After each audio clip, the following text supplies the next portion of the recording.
Friends, ಇವತ್ತು ಹೊಸ ಥಾರ್ ಬಂದಿದೆ ಶೋರೂಮಿಂದ, ಡೈರೆಕ್ಟ್ ಇಲ್ಲೇ ಬಂದಿದ್ದಾರೆ. ಸೊ ಇದಕ್ಕೆ ಸನ್ಫ್ಲೇಮ್ ಹಾಕ್ತಾ ಇದ್ದೀವಿ ಮತ್ತೆ ಅಗೇನು. ಸೊ ಫ್ರಂಟಿಗೂ ಸನ್ಫ್ಲೇಮ್ ಹಾಕ್ತಾ ಇದ್ದೀವಿ. ಈಗ ಬೇಸ್ಗಾಲ ಅಲ್ಲ, ಸೊ ಸನ್ಫ್ಲೇಮ್ ತುಂಬ ಇಂಪಾರ್ಟೆಂಟ್ ಇರುತ್ತೆ. ಸೊ ಫ್ರಂಟು ಸೈಡ್ ಹಾಕ್ತಾ ಇದ್ದೀವಿ, ಸೈಡ್ 50 ಹಾಕ್ತಾ ಇದ್ದೀವಿ, ಫ್ರಂಟು 70 ಹಾಕ್ತಾ ಇದ್ದೀವಿ. Same high school shield. ನಾನು ಯಾವಾಗಲೂ ಅದೇ ರೆಕಮೆಂಡ್ ಮಾಡ್ತೀನಿ ಎಲ್ಲರಿಗೂ.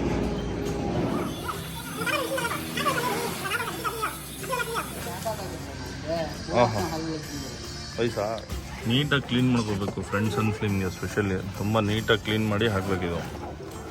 ಈ ಥರ ಇನ್ಸ್ಟಾಲ್ ಮಾಡ್ಕೋಬೇಕು. ವಿಂಡೋಸ್ ಎಲ್ಲ ಕ್ಲೋಸ್ ಇರಬೇಕು. ಇದಕ್ಕೆ ಒಂಚೂರು ಡೆಸ್ಟ್ ಹೋಗಬಾರ್ದು ಅಂತ ವಿಂಡೋಸ್ ಎಲ್ಲ ಕ್ಲೋಸ್ ಮಾಡಿ ಹಾಕಿ ನೋಡ್ಬೋದು. ಫ್ರೆಂಡ್ಸ್ ನೋಡಿ, ಆಂಟಿ ಗ್ಲೇರ್ ಇದು ಎಷ್ಟು ನೀಟಾಗಿರುತ್ತೆ ಅಂದರೆ ತುಂಬ ನೀಟಾಗಿ ಕಾಣಿಸುತ್ತೆ.